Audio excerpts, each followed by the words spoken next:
नमस्कार।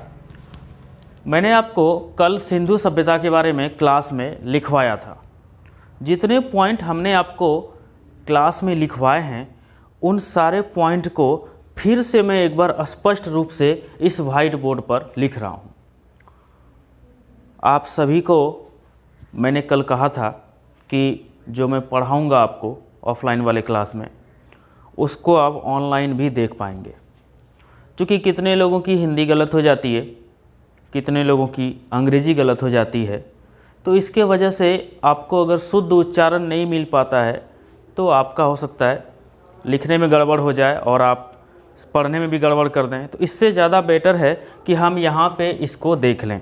जब सिंधु सभ्यता की जब हम बात करते हैं तो हमें सबसे पहले पंडित दयाराम साहनी जी की बात आती है याद। राय बहादुर दयाराम साहनी जी की, इन्होंने ही इसको खोजा था। और आपको पता है कि जब कोई सी पुराने चीज़ के बारे में खोज की जाती है तो कार्बन 14 के पद्धति के द्वारा की जाती है। लिखाऊंगा, आगे वाली स्लाइड में लिखाऊंगा।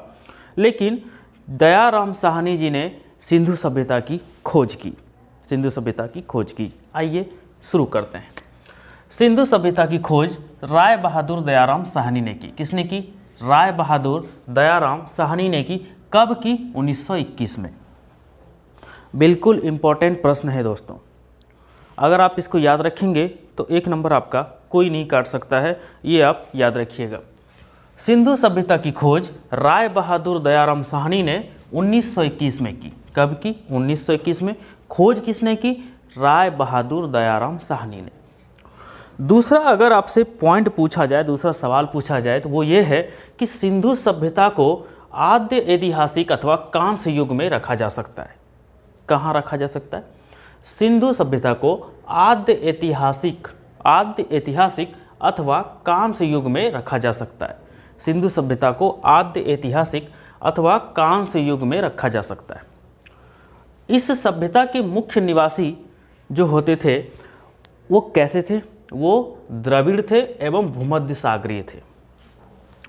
सवाल पूछेगा कि सभ्यता के जो निवासी थे वो द्रविड़ थे और भूमध्य सागरीय थे, तो सिंधु सभ्यता, कौन सी सभ्यता? सिंधु सभ्यता के जो मुख्य निवासी थे वो द्रविड़ एवं भूमध्य सागरीय थे। ध्यान रखेंगे आप सभी। अगर आपसे पूछा जाए सिंधु सभ्यता के सर्वाधिक जो पुरास्थल हैं, पश्चिमी, उत्तरी, दक्षिणी, वो कहाँ कहाँ मिले हैं, तो चलिए यहाँ देखते हैं। सिंधु सभ्यता के सर्वाधिक पश्चिमी पुरास्थल, अगर पश्चिमी पुरास्थल की बात करें तो वो दास्क नदी के किनारे। किस नदी के किनारे? दास्क नदी के किनारे।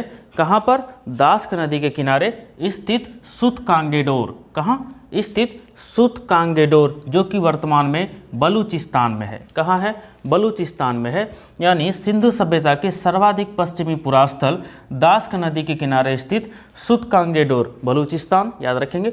पूर्वी पुरास्थल की बात करें तो वो हिंडन नदी के किनारे आलमगीरपुर। कहाँ? हिंडन नदी के किनारे आलमगीरपुर। और अगर आलमगीर के बारे में बात की जाए तो ये जिला मेरठ उत्तर प्रदेश में पड़ता है। कहाँ पड़ता है? उत्तर प्रदेश में पड़ता है। और अगर उत्तरी पुरास्थल की बात करें तो उत्तरी पुरास्थल चिनाब नदी के तट पर स्थित है। और कहाँ? अखनूर के निकट स्थित है। अखनूर के निकट भी कहाँ? मांदा। ये मांदा नामक जगह कहाँ है? वो है आपका जम्मू कश्मीर में। अगर फिर बात की जाए दक्षिणी पुरास्थल की तो दक्षिणी पुरास्थल गोदावरी नदी के तट पर दाइमाबाद, जो अहमदनगर महाराष्ट्र में पड़ता है, वहाँ पे ये मिला था, खोज हुई थी इनकी। एक बार फिर से इसको ध्यान से पढ़ेंगे। सिंधु सभ्यता के सर्वाधिक पश्चिमी पुरास्थल दास्क नदी के किनारे सूतकांगेडोर, जो कि बलूचिस्तान में है। पूर्वी पुरास्थल हिंडन नदी के किनारे आलमगीरपुर, जो कि जिला मेरठ उत्तर प्रदेश में है। उत्तरी पुरास्थल चिनाब नदी के तट पर अखनूर के निकट मांदा में, जो जम्मू कश्मीर में है। वह दक्षिणी पुरास्थल गोदावरी नदी के तट पर दाइमाबाद, जिला अहमदनगर, महाराष्ट्र में मिला है, खोजा गया है। कोई दिक्कत नहीं होनी चाहिए, ऐसे याद रखेंगे आप। सिंधु सभ्यता के सर्वाधिक पश्चिमी पुरास्थल दास्क नदी के किनारे। कहाँ? सूतकांगेडोर, बलूचिस्तान। पूर्वी पुरास्थल हिंडन नदी के किनारे। कहाँ? आलमगीरपुर। कहाँ? आलमगीरपुर, जिला मेरठ उत्तर प्रदेश। उत्तरी पुरास्थल चिनाब नदी के तट पर अखनूर के निकट मांदा, जम्मू कश्मीर। और अगर दक्षिणी पुरास्थल की बात करें तो गोदावरी नदी के तट पर दाइमाबाद, जिला अहमदनगर, महाराष्ट्र। कोई दिक्कत क्या है इसमें? कुछ है? नहीं ना।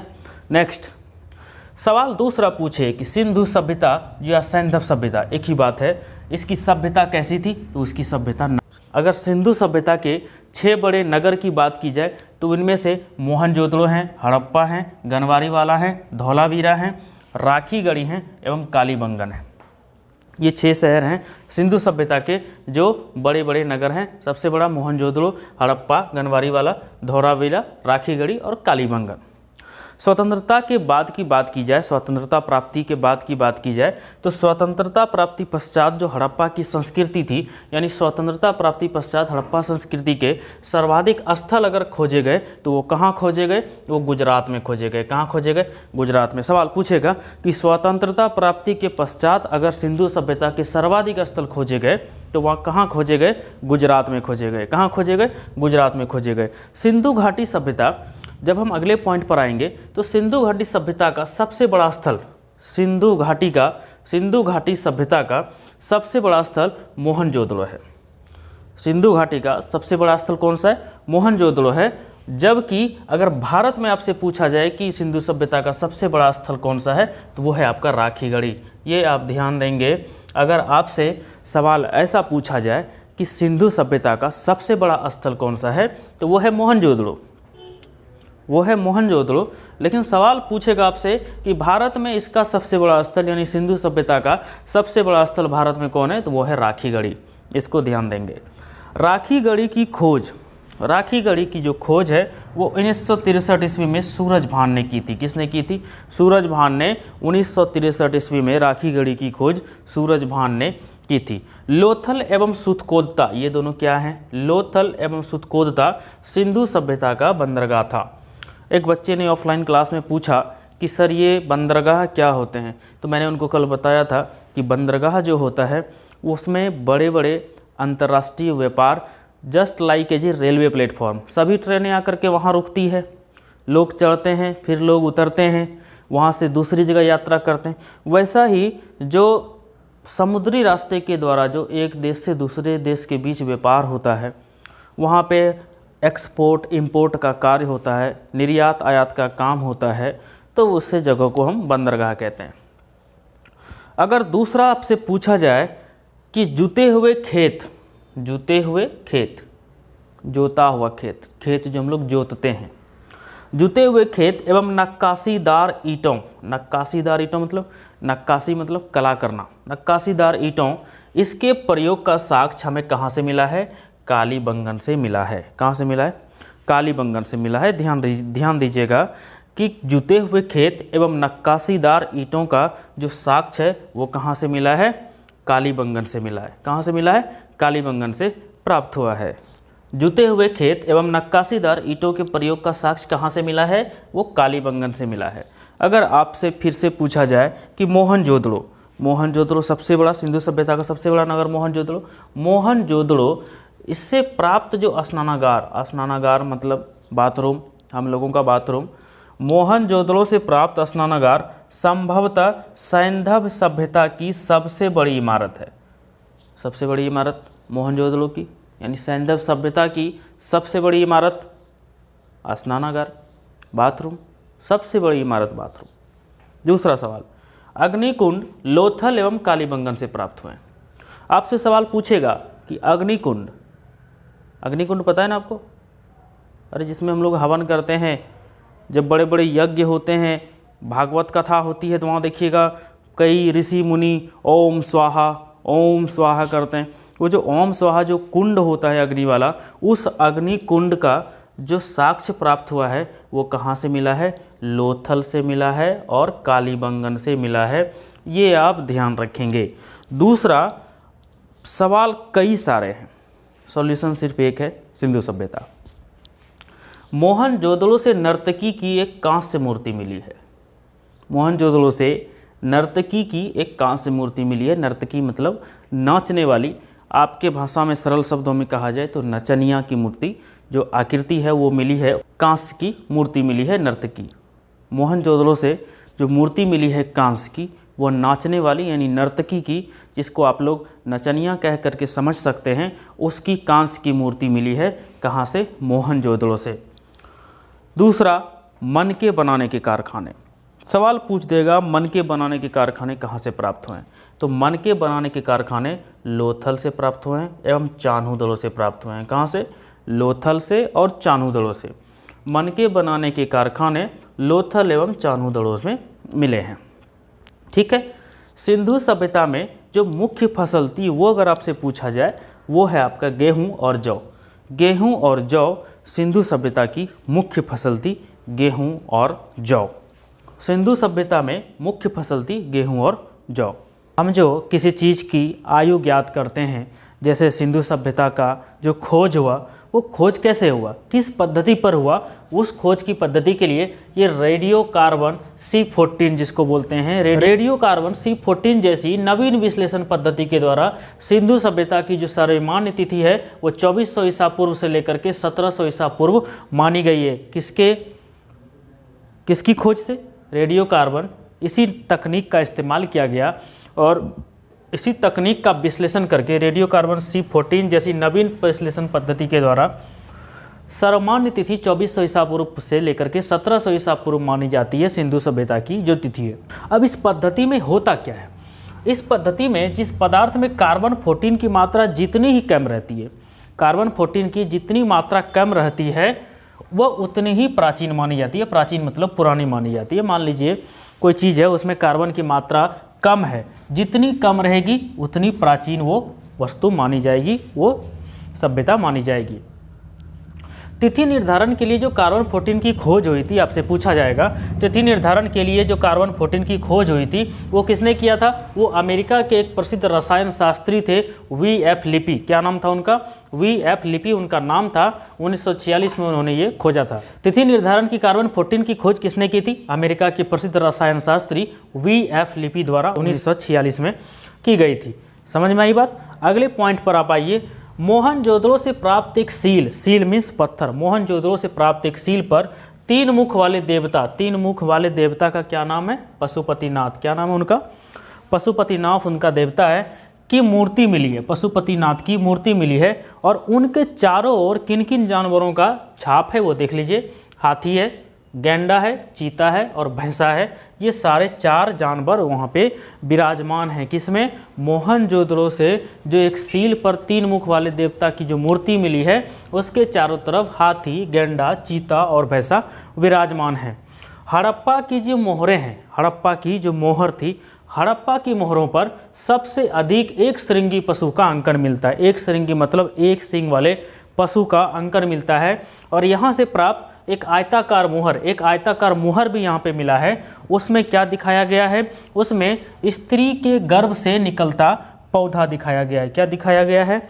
स्त्री के गर्भ से निकलता पौधा दिखाया गया है। जिसमें एक आयताकार मुहर मिला है हड़प्पा में। उस हड़प्पा के आयताकार मुहर में स्त्री के गर्भ से पौधा निकलता हुआ दिखाई दिया गया है। अब आइए लिपि की बात करते हैं। सिंधु सभ्यता की जो लिपि थी वो कैसी थी? सिंधु सभ्यता की लिपि है भाव चित्रात्मक। बहुत महत्वपूर्ण है, याद रखेंगे। सिंधु सभ्यता की लिपि भाव चित्रात्मक है और यह लिपि दाईं से बाईं ओर लिखी जाती है। किस ओर लिखी जाती है? दाईं से लेकर के बाईं ओर लिखी जाती है सिंधु सभ्यता की लिपि, जो कि भाव चित्रात्मक लिपि है। अगले पॉइंट पर जब हम आते हैं, जब अभिलेख एक से अधिक पंक्तियों का होता था, तो पहली पंक्ति दाईं से बाईं ओर लिखी जाती थी और दूसरी बाईं से दाईं ओर लिखी जाती थी। और लेखन कला की उचित प्रणाली के बारे में अगर हम बात करें तो लेखन कला की जो उचित प्रणाली है वो जो विकसित करने वाली जो सभ्यता थी वो कहाँ की सभ्यता थी? वो सुमेरिया की सभ्यता थी। कहाँ की? सुमेरिया की सभ्यता थी। और सिंधु सभ्यता के लोगों ने नगरों तथा घरों के विन्यास के लिए क्या की? कौन सी पद्धति? ग्रीड पद्धति अपनाई। कौन सी पद्धति अपनाई? ग्रीड पद्धति अपनाई। ये सारी बातें ध्यान में रखिएगा। सिंधु सभ्यता की लिपि कैसी थी? वो भाव चित्रात्मक लिपि थी, ये याद रखिएगा। और जब अभिलेख एक से अधिक पंक्तियों का होता था तो पहली पंक्ति दाईं से बाईं ओर लिखी जाती थी और दूसरी पंक्ति बाईं से दाईं ओर लिखी जाती थी। ये लिखने की कला थी। और भाव चित्रात्मक लिपि को लिखा कैसे जाता था? भाव चित्रात्मक की लिपि को दाईं से बाईं ओर लिखा जाता था इस सिंधु सभ्यता में। कोई दिक्कत, कोई समस्या नहीं होनी चाहिए। सिंधु सभ्यता की लिपि कैसी थी? भाव चित्रात्मक थी। ध्यान रखेंगे, दाईं से बाईं ओर लिखी जाती थी। जब अभिलेख एक से ज़्यादा पंक्तियों का होता था तो पहली पंक्ति दाईं से बाईं ओर लिखी जाती थी और दूसरी बाईं से दाईं ओर लिखी जाती थी। सैंधवकालीन घोड़े के जो अस्थि पंजर हैं वो सुरकोतदा, कालीबंगन और लोथल से मिले हैं। कहाँ से मिले हैं? सैंधवकालीन घोड़े के अस्थि पंजर सुरकोतदा, कालीबंगन एवं लोथल से मिले हैं।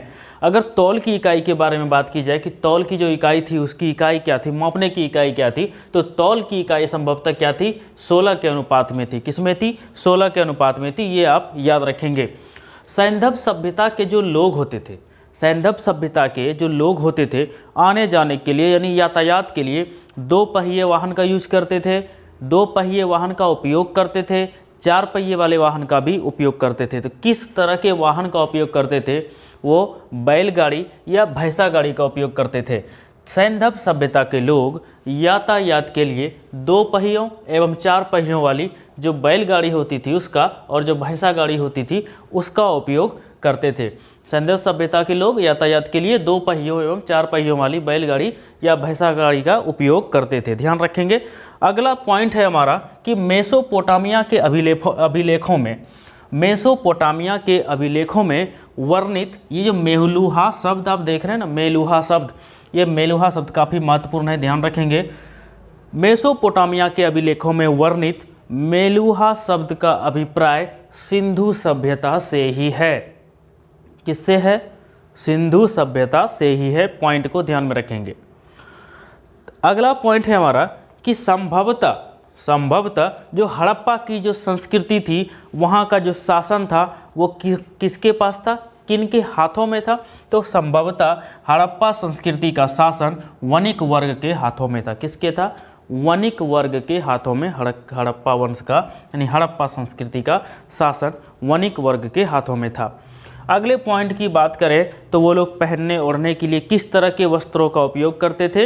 यानी सैंधववासी सूती एवं ऊनी वस्त्रों का प्रयोग करते थे। कैसे? सैंधववासी सूती एवं ऊनी वस्त्रों का प्रयोग करते थे। अगले पॉइंट की अगर बात की जाए तो सिंधु घाटी सभ्यता के जो लोग होते थे, सिंधु घाटी सभ्यता के जो लोग होते थे तलवार से परिचित नहीं थे। उनको नहीं पता था कि तलवार क्या होता है, तलवार से परिचित नहीं थे। सिंधु सभ्यता के जो लोग थे वो काले रंग से डिजाइन किए हुए लाल मिट्टी के बर्तन बनाते थे। लाल मिट्टी के बर्तन बनाते थे, लेकिन डिजाइन कैसा होता था? काले रंग से डिजाइन किया हुआ। कैसा रहता था? काले रंग से डिजाइन किया हुआ लाल मिट्टी के बर्तन बनाते थे। किस मिट्टी के? याद रखेंगे, लाल मिट्टी के बर्तन बनाते थे, लेकिन डिजाइन कैसे होता था? काले रंग का डिजाइन। कैसा डिजाइन होता था? काले रंग का डिजाइन होता था। किस सभ्यता के लोग? सिंधु घाटी सभ्यता के लोग। अगर पर्दा प्रथा की बात की जाए और वेश्यावृत्ति की बात की जाए, पर्दा प्रथा और वेश्यावृत्ति दोनों ही सैंधव सभ्यता में प्रचलित थी। इसको आप ध्यान में रखेंगे। और सैंधव सभ्यता के विनाश का जो संभवतः कारण आपसे पूछा जाए ना, वो बाढ़ था। सैंधव सभ्यता का संभवतः जो प्रभावी कारण क्या था? वो आपका बाढ़ था। आग में पकी हुई मिट्टी को क्या कहा जाता था? टेराकोटा कहा जाता था। अगला पॉइंट क्या है हमारा? आग में पकी हुई मिट्टी को, आग में पकी हुई मिट्टी को टेराकोटा कहा जाता था। सवाल पूछ देगा आपसे कि आग में पकी हुई मिट्टी को क्या कहा जाता था? तो टेराकोटा कहा जाता था। ध्यान रखेंगे। ये आपके सारे पॉइंट्स सिंधु सभ्यता के हो गए। मैंने आपको अच्छे तरीके से सबको बता दिया, पॉइंट टू पॉइंट बता दिया। आप इसको अच्छे से अध्ययन कर लेंगे। काफ़ी इम्पोर्टेंट है, आपको जानना बेहद आवश्यक था, इसलिए हमने ये पॉइंट आपको पॉइंट टू पॉइंट लिखवा दिया है। आप सारी बातें आप इनको ध्यान से पढ़ेंगे, ध्यान से लिखेंगे, तो अगले दिन जब मैं पूछूंगा आपसे तो वहाँ पे मुझे पता चल जाएगा कि आपको कितनी जानकारी अभी तक प्राप्त हो पाई है। तो सारी जानकारियों को प्राप्त करते हुए हमने सिंधु सभ्यता के बारे में सारी जानकारी आपको बता दी। अब मैं अगली वीडियो सिंधु सभ्यता का ला दूँगा, उसमें आपके खोजकर्ता वगैरह का नाम भी दे दूंगा जो उत्खननकर्ता वगैरह हैं, जैसे कि सिंधु सभ्यता के दयाराम साहनी साहब थे। उसी तरह के मैं एक लिस्ट बना दूंगा, उसको आप नोट कर लेंगे। ठीक है, चलिए आज की क्लास हम यहीं पे समाप्त करते हैं। सिंधु सभ्यता का जो जितने भी मुख्य पॉइंट थे, जितने भी मेन पॉइंट थे, वो मैंने आपको लिखा दिए। चलिए आगे बढ़ते हैं अगले दिन। नमस्कार।